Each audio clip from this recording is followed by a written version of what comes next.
അസ്സലാമു അലൈക്കും വറഹ്മത്തുള്ളാ. പവിത്രതയേറിയ റജബ് മാസത്തിന്റെ ആദ്യ പകുതിയും നമ്മോട് പിന്നിട്ട് യാത്രയായി കഴിഞ്ഞു. ഇനി ശേഷിക്കുന്നതാവട്ടെ വിരലിൽ എണ്ണാൻ കഴിയുന്ന കുറച്ച് രാപ്പകലുകൾ മാത്രമാണ്.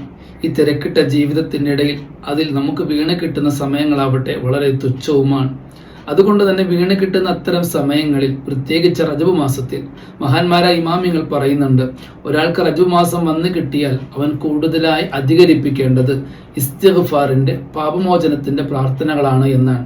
അറിയുന്ന, നാവിന് ചൊല്ലാൻ കഴിയുന്ന, പ്രയാസമാകാത്ത ഏതൊരു ഇസ്തിഗ്ഫാറിന്റെ പ്രാർത്ഥനയാണോ നമുക്ക് എളുപ്പമായി ചൊല്ലാൻ കഴിയുന്നത്, ആ ഇസ്തിഗ്ഫാറിന്റെ പ്രാർത്ഥനകൾ കൊണ്ട് സദാ നിരതമായിരിക്കണം നമ്മുടെ ചിന്തകളും നമ്മുടെ നാവുകളും.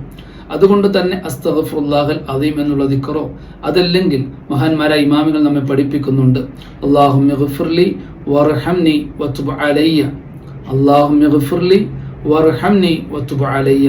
അല്ലാഹുവേ, എൻ്റെ പാപങ്ങൾ നീ പൊറുക്കുകയും എനിക്ക് നീ കരുണ ചെയ്യുകയും എൻ്റെ പശ്ചാത്താപങ്ങളെ, എൻ്റെ തൗബയെ നീ സ്വീകരിക്കുകയും ചെയ്യണേ എന്നുള്ളത് പൂർണ്ണമായി ചൊല്ലാൻ കഴിയുമെങ്കിൽ ആ പ്രാർത്ഥന കൂടുതലായി ചൊല്ലാൻ ശ്രമിക്കുക.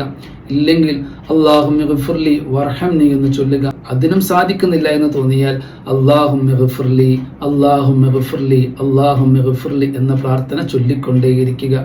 ഒരു നിലയ്ക്ക് നഷ്ടമാക്കി കളയരുത് ഈ പവിത്രമായ ഒരു മാസത്തെ. അസ്സലാമു അലൈക്കും വറഹ്മത്തുള്ളാഹി.